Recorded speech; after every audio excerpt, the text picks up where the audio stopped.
13th day of July 2022. Good morning. This is KBC and this is KBC News Check. And today, of course, we are putting politics aside, but not quite aside, because we are looking at social protection. We have had four manifestos by the four presidential candidates talking about how they are going to look at the welfare of the vulnerable.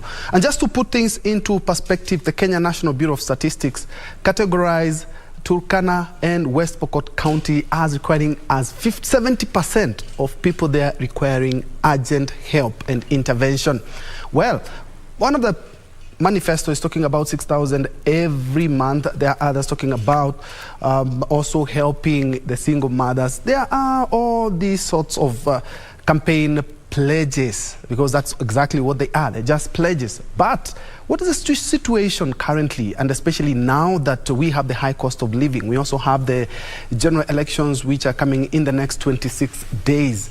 How has things been? They are quite tight, but at least there are some people who have dedicated their lives to ensuring that they look at the interest of the most vulnerable in the community. And exactly that is what we want in the new Kenya that we want, and especially after the general polls. Well, joining me on set is a philanthropist and also the director of God Will Provide charity organization, which among other things looks at the interest of the vulnerable, the orphans, the widows, and has started programs to ensure that we assist these people who need our help, and especially when they do that, the little ones. Newt, Ogada, karibu sana, my brother.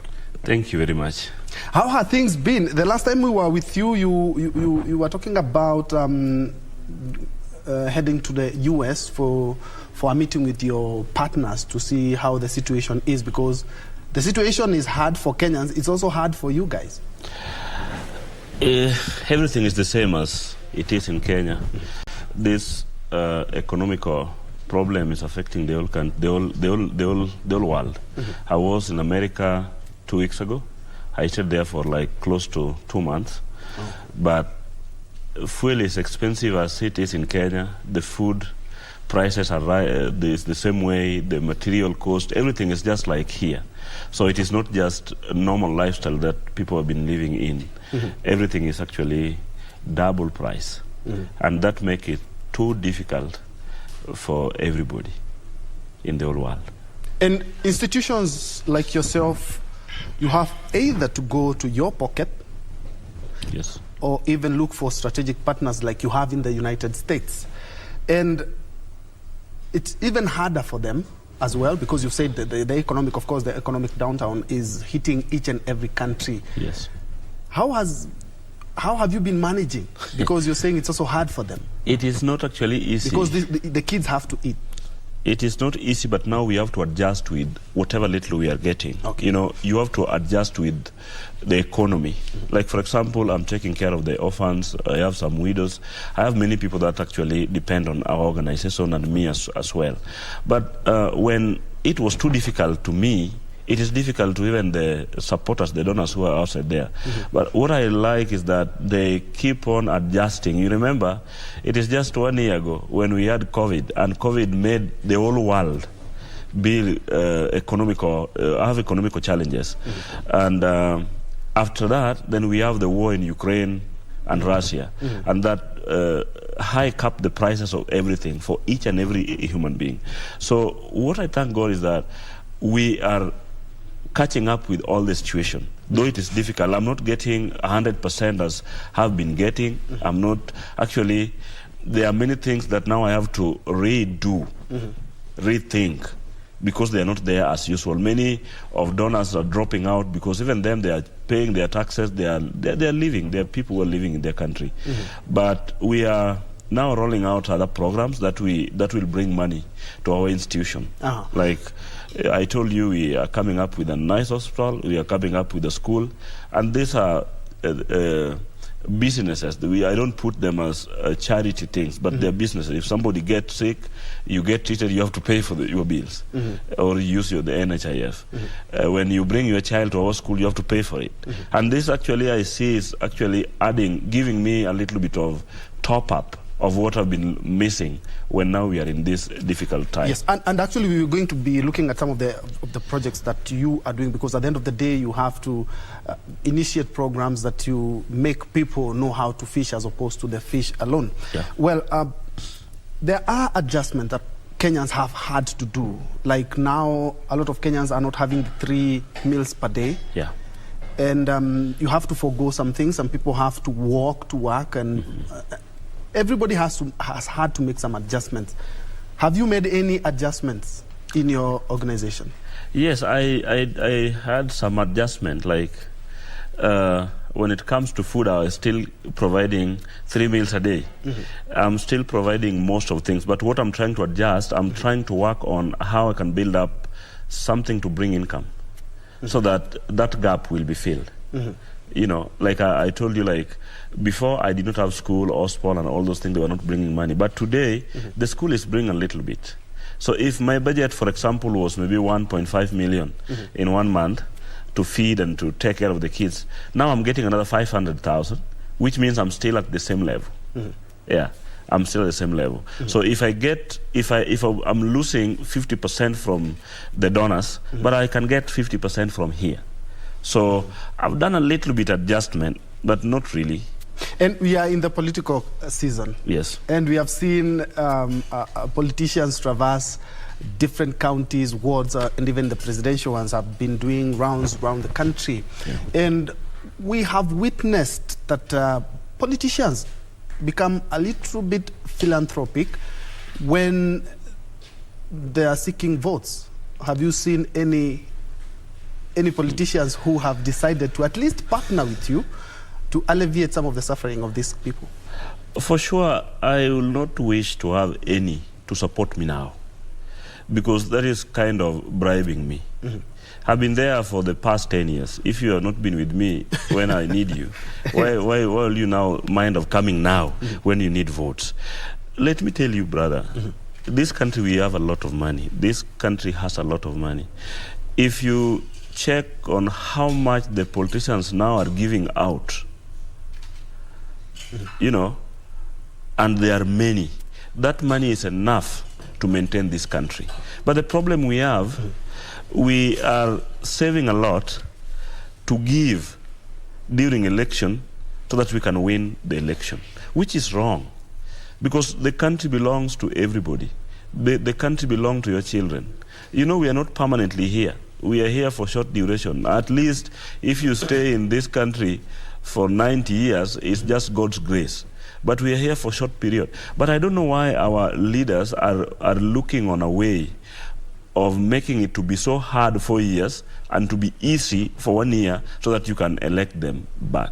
There are things that I've heard politicians are counting, that if you elect me, I will fix the road, I will build the school.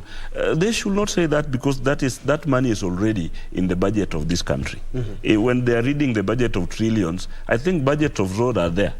Budgets of schools are there. It's only that when they are being elected, they will oversee.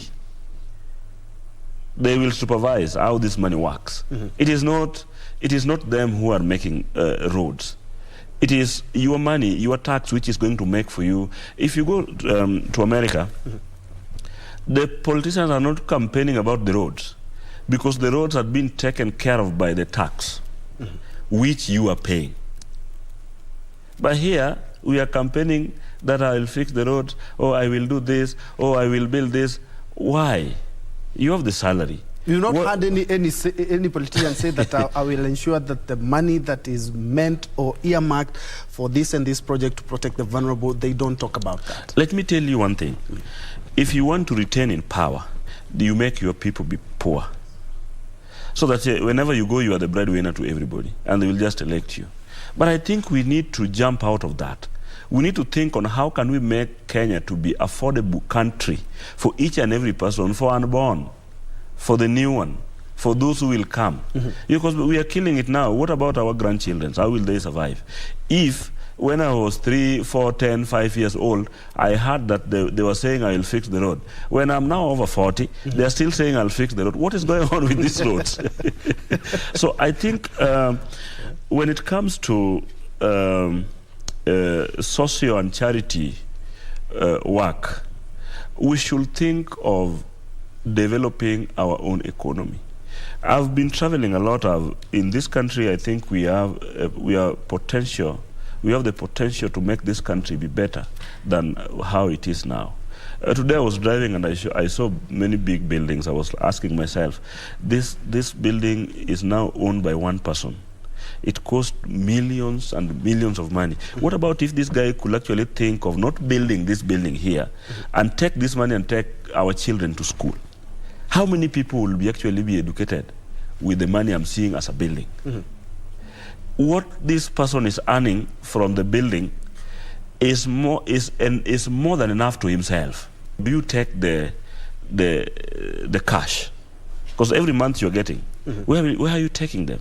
I'm not saying that those who own buildings and rich are not supporting, but can we put an agenda of bringing up ourselves together and see that everything that we give to the humanity will build the economy of our country? It's so simple and easy as that. Yeah, and we are in the political season and campaigns have taken over everything. And looking at the manifestos that the candidates, because that is more or less the blueprint they are going to use if at all they ascend to power. They have talked about, just to mention some of the political gimmicks that we hear during political rallies, is that we're going to give you 6,000, that is in Azimio, for those Kenyans who will not have had either a source of livelihood, a business, or some source of income. We have heard of even single mothers that were going to be looked into. When you hear what is in the manifestos, and you've been around for 10 years, perhaps you've heard this song over and over again. Do you think these guys are being honest with what they're saying? I think all the politicians are on their time of writing their CV and applying for job. You know, when you want a job, you apply for it. Yes. You have to write all the English, you know. You have to write where you've been working. Yes. You have to make this document to be understandable. Even if you don't know what exactly you must make this document to be understandable. Yes. For the whoever is going to employ you. That's what is going on now. It's PR. Because we have 6,000. We have Baba Care. We have all this. I don't want to say they are not going to do them, because Kibaki said he will actually give us the CDF he did. We did not have CDF before. I don't know how they were calling it during then. Also the free primary education. A lot of Kenyans didn't think it was going to happen. Kibaki said I will fix the road he did. So I don't want to comment that they cannot do it, because it depends with actually the leadership which is coming in. But some are just PR. Like for example, 6,000. 6,000 per household, those who are not working, is enough to build big companies so that these people can earn more than 6,000. That is making sense. Giving 6,000, I don't comment, I don't complain about it. But if we could actually take this money to make 2 companies in each and every county, then in 5 years' time, when whoever will be in power, that money will circulate and build up our economy, because they're going to pay tax. You know, sometimes I disagree with us, our people. You complain the road is bad, but there's no any company, there's nothing. Which vehicle will drive to that road? But when we build companies, actually we have to work on the roads, because there will be transport system. There will be some business coming in. Again, we have the politicians saying, Kenya Kwanza. Kenya Kwanza. I accept, I respect their slogan. But what happened with the Kenya we are today? Because this is Kenya Kwanza. They have been in power for the past 10 years, and they're saying today it is Kenya Kwanza, which is coming in the next 3 weeks. So I don't get, I always take these things as a slogan and tactics of convincing those who don't understand the growth of the country. Me, I understand the growth of the country because I've been into developed countries. I've seen how they're doing it. Yeah. And still talking on that, I've picked up this one in the morning, that Partnership for Africa Social and Governance Research pointed out that there are major gaps in our social protection. And one of the things they cited in their research is their ineffectiveness in ensuring that the programs do get to the targeted Kenyans and the implementation, you find like 3 ministries which have a social protection. Yeah. Either it's kazi kwa vijana, either it's the money that is given to the elderly, whether it's they have so many of these projects, which is being hard, which is harder to manage all these projects, and they are all being carried out concurrently. The problem that we have is only one: misunderstanding, and we act like we are new in this country. For example, kazi kwa vijana, it should not be the way I see they are rolling it out. It is seasonal, as I've been watching it. Mm-hmm. It is not something that can sustain. For example, now, it is out now. I see the vijana, they are out, they are clearing the bushes, they are making it nice. But what happened 3 months ago? These things should be operated by the national government in a proper way. Mm. You know, but the problem that we are undergoing is one: the money was released.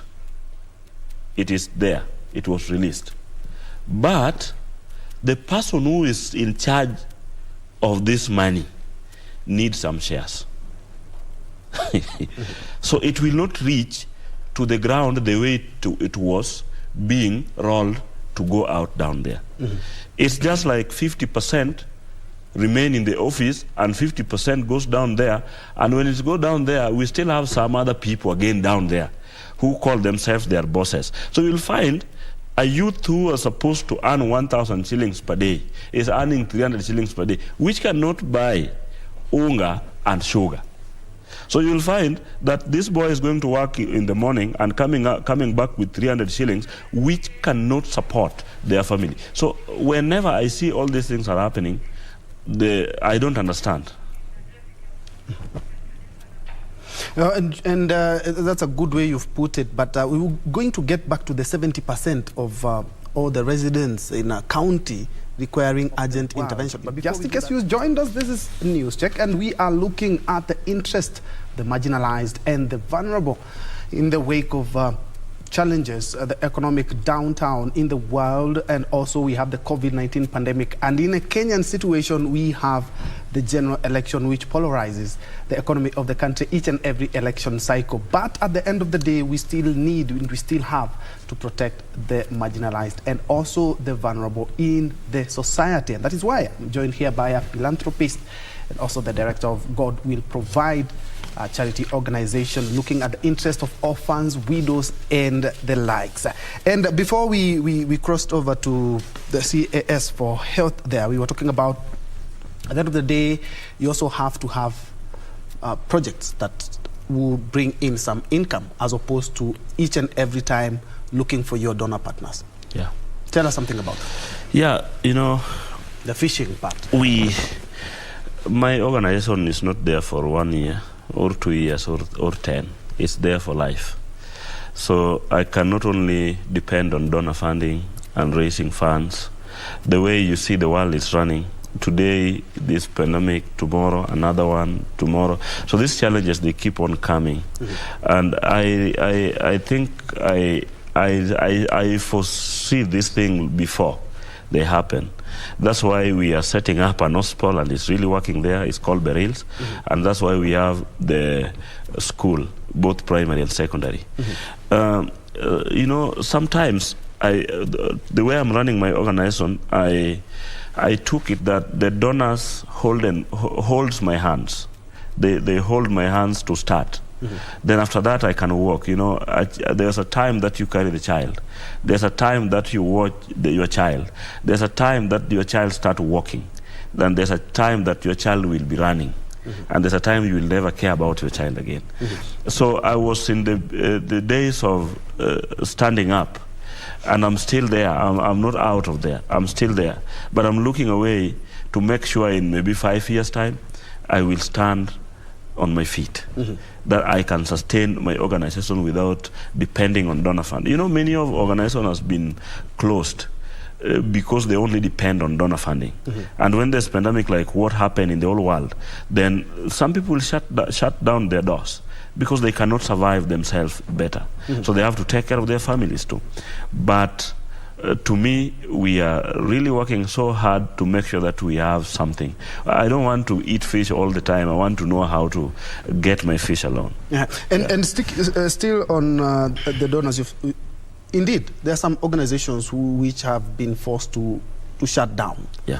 And it's because of how the economy is of each and every country. Yeah. But there are some of the donors who are pulling out because of accountability issues. Yeah. There are some even NGOs which have been audited and found that a lot of money is being siphoned. Can you talk about accountability? Because some of the donors are even fearing to chip in and help organizations like God Will Provide because of accountability issues that we have. That is all over. But I thank God because we have never had such. You know, the way I'm running my institution is from my heart. I'm running it as my family.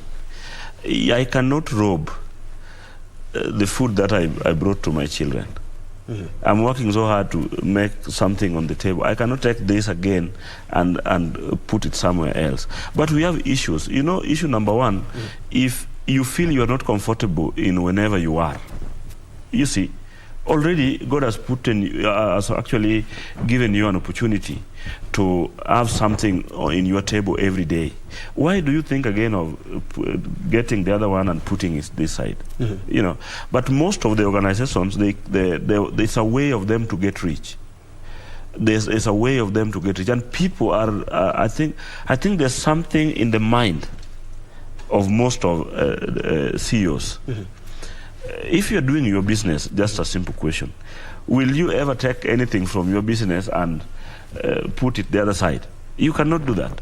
You will actually want to manage it in a way for it to grow.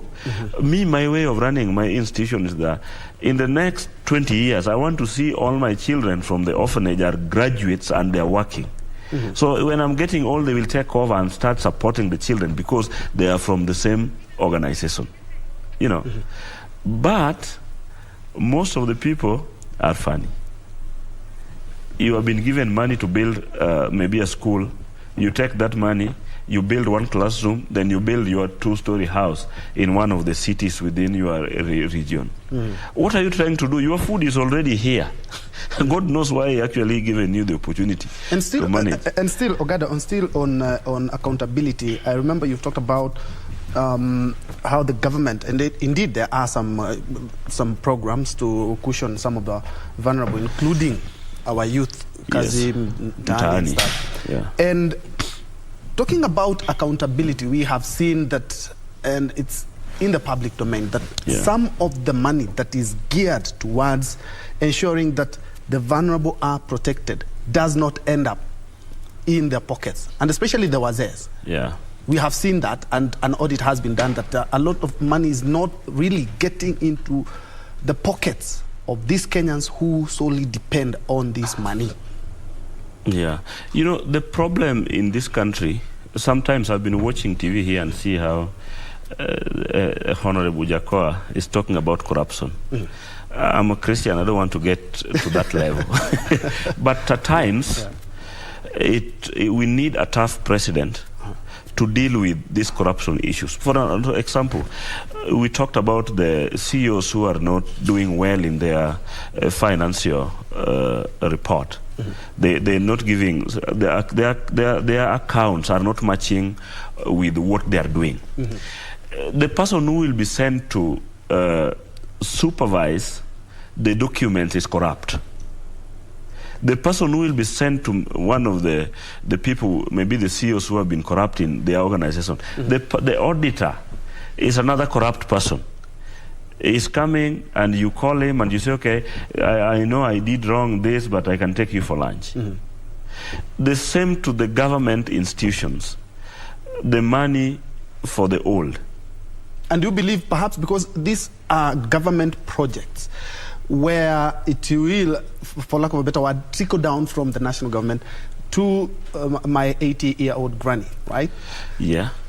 The chain of how this money trickles down is where the issue is. And that is perhaps where we should refocus our energies on.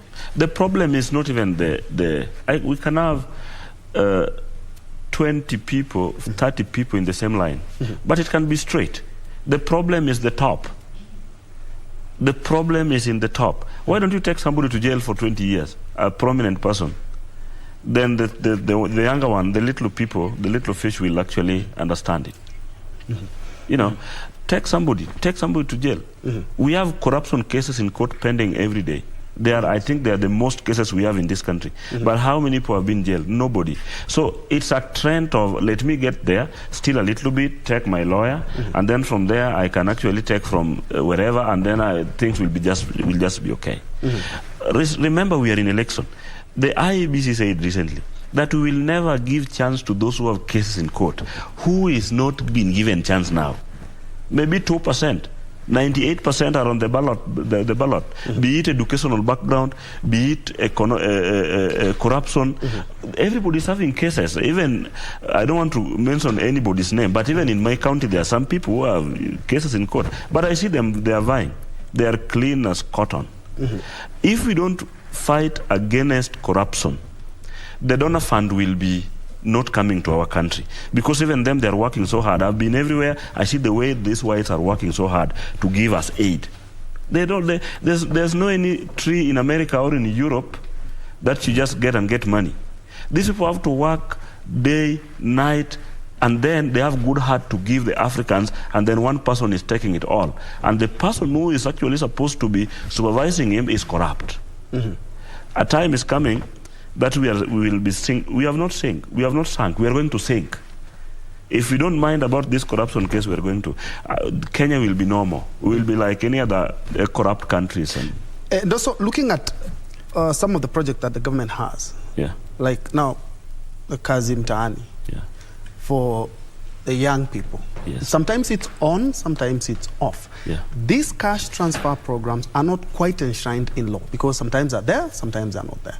Do you think perhaps if we decide that the programs that we have, the social protection programs that we have, we run each and every day, each and every year, do you think perhaps that could help in getting to the desired people? All the campaigners are saying we are going to create job opportunities. They're the same people who create the opportunity for 2 months, then it's not there for 8 months. The problem is not with our people. The problem is in the system of the government that we are running, and that is it. If we don't deal with corruption, the Kazi kwa vijana, the Kazi Mtaani will be there for only 1 month. Even these single women, single mothers, it's just a campaign tool after election. I remember even the last election, the issue of the single mothers was there. And I don't know what happened. I don't know if they stopped being single. I don't know if the children died. Nobody has ever talked about them again. But now again it's up. Okay. Right now we are also having our second guest. Karibu sana Bwana Maina Karobia. He is a youth leader and also a governance and policy expert to also reel in the aspect of the youth, because they're also vulnerable. I'm saying that because they also have some cash transfer program that have been initiated by the government to help alleviate some of the suffering and also give them a sense of life. Maina, karibu sana. Asante sana. Naam. Nimechelewa kidogo lakini binguni sitachelewa sana. Okay. Yes, so it's a pleasure being on this set as we discuss on the various plans that we have for the government that is coming. We are a few days to the next government. Okay, let me just throw you in the deep end. Looking at the manifestos, and especially for the presidential candidates, I've seen that a lot of governors now, gubernatorial candidates are also having their own manifestos. But looking at the four presidential candidates that we have in the next month's election, the youth, and especially protecting the most vulnerable. Indeed, there are some cash programs there, and there's some kazi kwa vijana and some kazi mitaani. Some of the programs that have been geared towards helping them. What would you say? And do you see this as one of the aspects that will, if any of the four candidates will be adequately addressed? You see, my brother and our viewer, we have had so many public works programs that are targeting the most vulnerable, particularly the youth. But what has always been the question, and my brother has actually alluded to it, is the sustainability of these programs. I think rather than throwing so much money into these programs, trying to create a more of dependency culture amongst the youth, I think we need to pump this money into initiatives, commercial and social, and also political, that are more of empowering. Already, you empower an already existing initiative, whether political or social or even economic, so that there is some growth. You see, this money, rather than just throwing it to the economy, and maybe we don't have a quantifiable and measurable mechanism to show how it has helped or assisted in terms of growth of the living standards of this particular sector, which is the youth in this case. We need to have money, or we need to already existing initiatives that are led by the youth, so that we can be able to measure, so that even in the next financial year, you're able to know or you're able to follow and monitor in regards to this didn't work, we can improve on this. But when you draw money or resources to maybe a willing person or not willing, then it means you can't really measure. Like, for instance, there are the resources that came with the Kazi Mtaani. If you ask the government how many people have benefited from that, they'll just tell you that a certain number of people enrolled in the program, but they will not tell you how many people benefited from the program, because there is a whole difference between you getting the resources and utilizing that resource in terms of growing. Like, for instance, when Kazi Mtaani was coming on this very set on KBC last year, I insisted that rather than just giving this 1,000 shillings to the youth on daily basis, why don't we have, like, you tell them, we are going to give you 500 shillings. The other 500 shillings we are going to save. We are going to have a scheme for the youth to save, so that we can be able to generate income out of it. You can even also give loans even to the government, because that's how progressive societies do. You save a certain percentage, you can now, even as a scheme, loan that money to the government, and it will come with an interest. And essentially, that money is going to come back. The interest is now going to be earned as a dividend by the people who have saved in that scheme. So we need to move out of that, because for me, I look at it as if it's a handout scheme with some good English of Kazi Mtaani or Kazi kwa Vijana. We need to look at it from the point of, how are we going to be sustainable? How can we come up with a program that is measurable, that is quantifiable in terms of growth of the youth?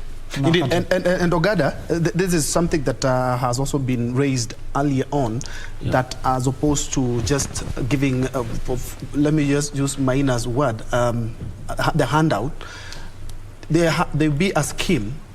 A good example, yesterday on KBC Channel here, we had a story about a group of elderly women, 70 years plus, who are making animal feed. And incidentally, because they are sourcing them locally, they are able to make feed that is a little bit cheaper than the conventional market prices. Perhaps that could be substituted to cash transfer programs. As my brother said, the problem we have in this country is the implementation. The money is there from tax. The Kenya is giving a good tax collection when in terms of business and other things, and they are rolling this money out to the Kazi kwa Vijana, Kazi Mtaani, and all those. But I think in 1990s, this thing was there through Moi regime, but it was under public work. I remember there were some people who are maintaining the regions. They are working with hands, but they were being paid under public work. which made them to be more sustainable because now you are working under an institution.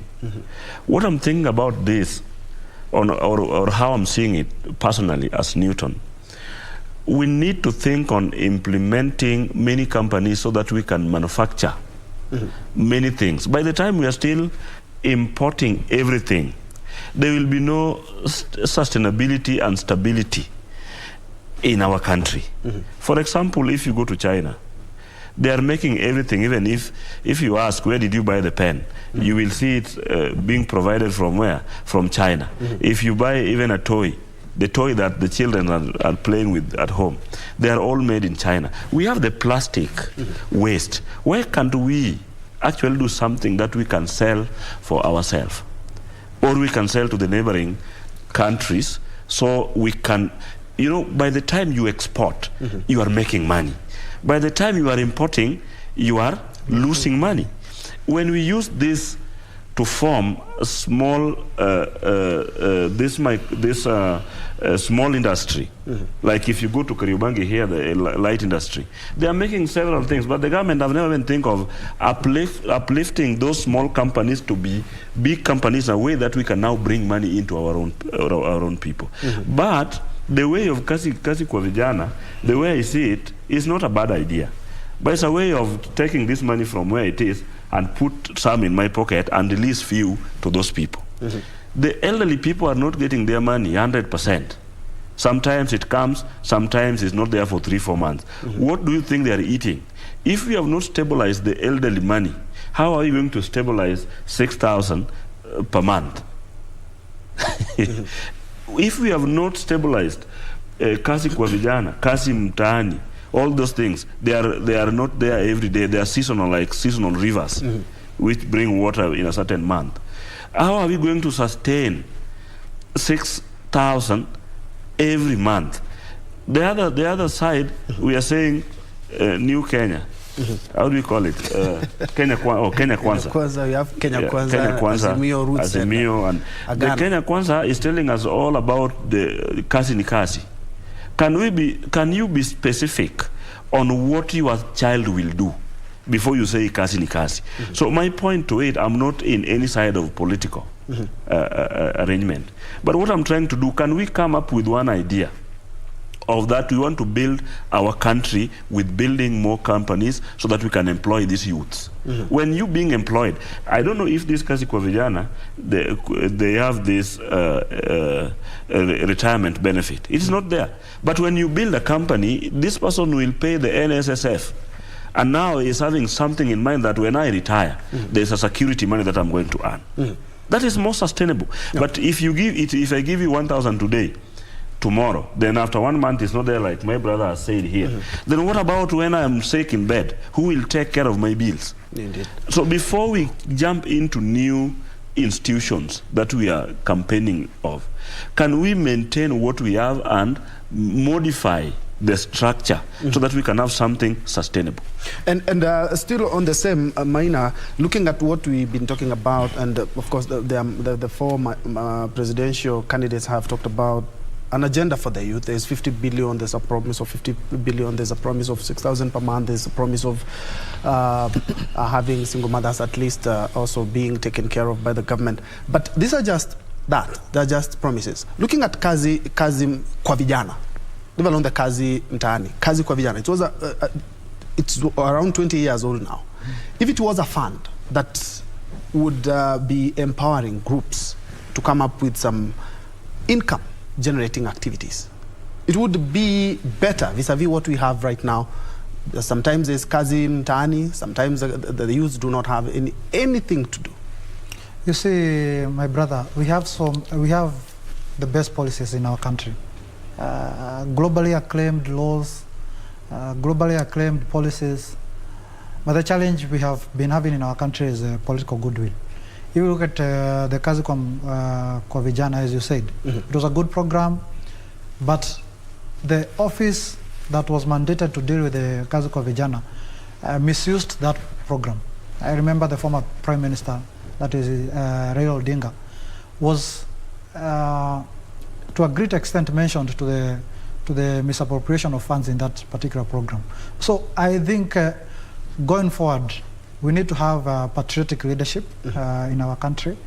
We need to have people who really love their people and their country. I've been saying that the challenge we have been having in this country is not about laws and policies. It's just a problem of leadership and governance.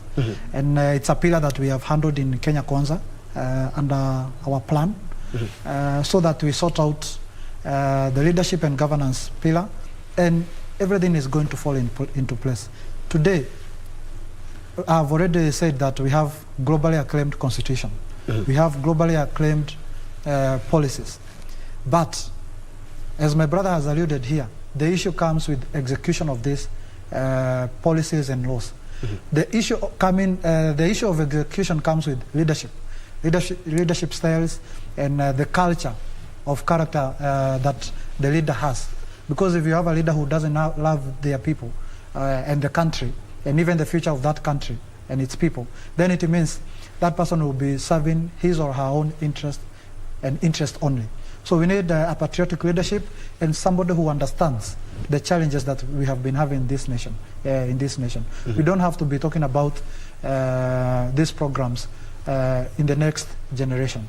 Like, for instance, the vision that was launched in 2008 of Vision 2030. I think going into the future, after these 8 years that are remaining to actualize the Vision 2030, we need not to be talking about some issues like leadership being a challenge in our country. We need to sort out that challenge within this span of 8 years. We don't have to have a president who comes back and says that the future government or the government that is have failed on a certain program or a certain initiative, the next government will come and sort out. Why don't you sort out when you are on the seat? You are the person who is responsible. People gave you the responsibility to sort out their problems. Don't vacate or don't surrender that responsibility to an oncoming government. And I would like to also pick your mind on this. When it comes to, there are so many cash transfer programs, and there are so many projects. We even had the Youth Enterprise Fund. And a report, it's something we had talked with Newt on here. There are so many cash transfer programs, there are so many projects that are geared towards helping the youth, the vulnerable, but they are so scattered. They are so scattered, and so you find a ministry has some cash transfer program or just some ways of helping the elderly, perhaps the youth. They are so scattered. And they say that if at all we are able to bring them together, it would increase the efficiency of how we protect these people. You see, like my brother, I want to give you a real situation. When we are doing these campaigns, you find elderly women saying that we don't get this money, the resources that are allocated, the cash transfer for the old people, they have been held by the chief, they have been held by certain individuals. So I think, and this is what we are going to do as Kenya Kwanza under our plan, we are going to consolidate these funds. That is Uwezo Fund, Youth Enterprise Fund, Women Fund, all those kitty, and we call them the Hustler Fund. A kitty that is going to be monitored in regards to how it is helping the people. More or less like the 50 billion that the Deputy President has been talking about. Exactly. We are going to consolidate all those funds so that they have a target sector, which is now the small and medium enterprises. And the sectors are generally owned by young people and women. We don't run the risk of having the same things that we already have. We had the Youth Enterprise Fund. You see, that Youth Enterprise Fund, Uwezo Fund, and Women Enterprise Fund, and any other cash transfer program that is geared towards improving the commercial initiatives of the people, we are going to consolidate them to the 50 billion that are going to form the Hustler Fund, so that we can have the efficiency, so that we can be knowing that if Newton here or wants to improve on a certain initiative or wants to start a certain business or enterprise, he is going to go to a certain office and get that resources, and we are going to devolve them to the ward level. So the point is that we have had so many cash transfer programs, so many empowering resource-based programs, but they have been scattered across ministries. Why don't we bring them to one ministry so that we can be able to, there's some efficiency, so that at the end of the year, when the president is giving the State of the Nation reports, he can give it from the point of the ministry of this particular department or this particular issue has had these resources, they have allocated to this number of people, these are the number of people who have benefited. Unlike in the current situation, you call the minister of, maybe the minister of gender, and then you call the minister of youth, you call the minister of treasury. They are all trying to answer questions that are regarding the allocation of resources and how those resources have been allocated to various initiatives. So we need to bring this to a singular ministry, so that that minister, when he is summoned by the parliament, he can give the status report, and also the president, when he is giving the State of the Nation report, he or she can be able to give a report based on a particular department that is anchored on a certain individual ministry. All right, Newton, I know you are not a politician, but do you concur with what Maina is talking about? Let's bring everything together, all the funds, the youth enterprise, the women, let's bring them together. From there, we can be able to be more accountable, and it can be of more help to these people than it already is at the moment. What Maina is saying is the correct thing to be done. But the problem is implementation. Already, we have existing government. We are not trying to start a new government. Already, we are in a government. This government has been there since independence. The problem that we are facing now is that we keep on jumping to new things. Like now, it is 3 weeks to election. We are saying there's 50 million. Where is this 50 million now? Because we are still in the same country. We are not migrating actually, 50 from... billion. 50 billion. Yes. We are not migrating from Tanzania to Kenya. We are in the same country. The people who are saying about 50 billion are in power as we speak. It's not somebody like Newton. I can talk about 50 billion if I know where I'm going to get it from, the NGO world. But they're talking about 50 billion, which will come from the same government where they are the people leading in the same government. I have a different opinion. If you want to make Kenya be great again, as they said when they're doing campaign, can we now have what we have already and balance it and manage it properly? Then we see where we failed. Than telling me we have kasi kwa vijana, we have kasi mtaani, then there's 50 billion. We don't have nothing to eat today in Turkana, but we have 6,000 in the next 3 weeks. Are you getting my point? We don't have something to eat today. A widow must eat 1 meal today, and it can be only ugali and vegetable, nothing else. But we have 6,000 next month. You know, I'm not getting this. This sense is not coming up. Why don't we just bring this 6,000 now to help the situation today? I think it's because it's just that for now it's a political language. Number two, the things that I'm seeing, because I'm in the ground, I'm working with the less fortunate, morning to evening. That is where my office is. Whenever I wake up in the morning, I find maybe 10, 20 people waiting for me. And they have different challenges, sickness. We have the hospitals, there's no medicine. They are paying for NHIF. They have the access to be treated, but there's no medicine in the hospital to be treated with. You know, these are the daily challenges that we are having there. We have the bursary fund, and not to all the children. Every day when I wake up in the morning, I must find a woman or a man with a paper showing me the balance that they have in various schools where their children are learning. We are not addressing this. We are addressing another 50 billion. Can we address this now? We said, okay, we have been this government for all this time. I don't want to say Raila is not in the government. There was handshake. I don't want to say Ruto is not in the government. He's the deputy president. And they are the two Farasi. We don't have any other. The rest are followers. But let me tell you, have two other contenders as well. No, they're not going to win. We have the two who are going to win. Let me tell you, we need to centralize the way my brother said. Can we bring this all our agenda together and say Ruto is saying 50 billion, Raila is saying 6,000. 6,000 is equivalent to 50 billion. Are you getting my point? Yes. It's only that now it is now 6,000. But can we bring all the ideas that we have together as Kenyans and say, okay, we want to help our youths to achieve. Let me tell you, before I forget, in Kenya is where we have 80% of graduates and they don't have job. If you go to Qatar, our graduates are working at the airport cleaning the toilets. I was there 1 week ago, maybe. If you go to Canada, they are taking all our nurses, all our doctors, they are taking everybody, even our teachers. Because we are failing to create the opportunity, and then we are saying, kazi kwa vijana, kazi mtaani. Why don't we adjust even in our schools to create more schools, because we have many children, to create the opportunity to the teachers who are just there as youths? If you go to border sector today as we speak, they are all graduates. They have degrees and they are riding motorbike with degrees here. Okay.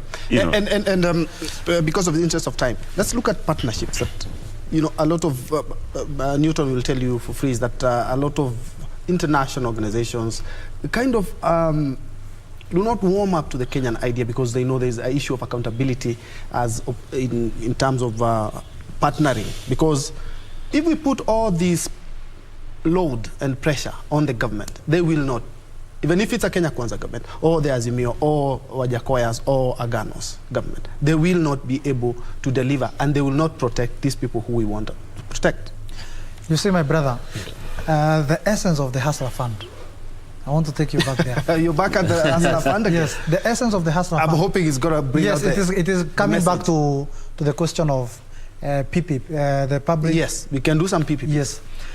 The essence of Hustler Fund is that we inject resources at the base. Once you inject the resources at the base, you are going to expand the tax base. When you expand the tax base, it means the government will have, these people will be having, will be paying revenues to the government. Mind you, by the way, Kenyans don't have a problem with paying tax. It's only that they can't pay tax with the resources that they don't have. So this 50 billion we are going to inject to enterprises that are owned by the people. We prioritize businesses at the bottom, so that we can have more opportunities for government to raise revenues from the very bottom. Unlike the current system, where resources and tax incentives are only given to enterprises that are well established, top corporate institutions. You give them tax incentives, they are few, and some even evade taxes. So we want to give these resources to the bottom, so that we don't have over-reliance with the foreign institutions. We don't have to do with issues to do with the loans and any other. You don't think PPPs could assist in the situation? PPPs comes now, public-private partnership comes with us empowering locally owned businesses. All right. And that's why you're going to find, if I own an IT company, I can easily partner with the government, or even partner with the government in terms of assisting it meet its plan or some of the interventions that it wants to have from a technological point of view. But you cannot have a public-private partnership if you don't have even a business, an enterprise to start with that is running a certain program. So PPPs, we need to look at them not from the foreign part of from the foreign perspective, but the local. And the local starts with empowering the local initiatives. My brother gave an example of Karobia. We need to mainstream those initiatives. Okay. We don't have to disqualify them or dismiss them as counterfeits. Okay. You see, for China to be where it is, because of the interest of time. Yes, for Russia to be where it is, the society had first of all to cope up with low quality products from its own market. Okay. You empower the market, the locally actually it's quite a success story in China as well. Perhaps when we are winding up, you have there's something you wanted also to add on. Maybe we need to change our mindset as we wind up. It's only because of time. But I could have told him one thing. If Jakoya could have said 50 million, I will accept it. But the Kenya Kwanza has been in the government for 10 years, and the 50 million was there. Okay, anyways, you said you're not a politician. So in the interest of, I'm not a politician, but we are running this country together. True. I don't know. Let me tell you, for the interest of what we are going through now, we need to adjust our mind to think much better than how we have been thinking, to start training ourselves to make things work, better. We have to go back to our farms. We have to make sure that we have enough food, because that's the only thing that will help us. You know, when I was growing, we had cassava, we had English and potato. Yep. We had all this, so we were not spending so much on buying food stuff. I'm urging my country to go back to farming and to go back to our work. Then we'll manage. But if not, we are heading nowhere. Unfortunately, we are out of time. Perhaps 10 seconds? Yes, 10 seconds, my brother. Let me say this. The bottom-up approach is not only an economic model, but it is also a cultural revolutionary model. We are going to shift from the current way of doing things to a new way of doing things. Thank you. Has been Maina Karobia, a youth leader and a political analyst as well.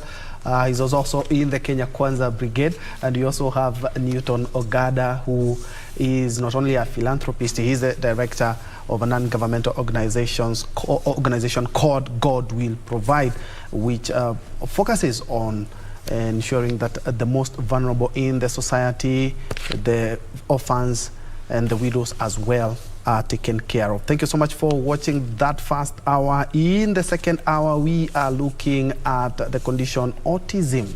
Yes, what do you know about it? How do we manage? How do you live with somebody who has this condition? We will be talking about that when we come back.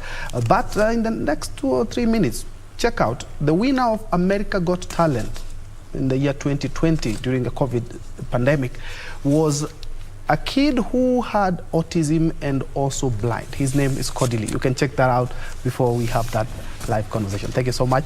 We are continuing after these messages.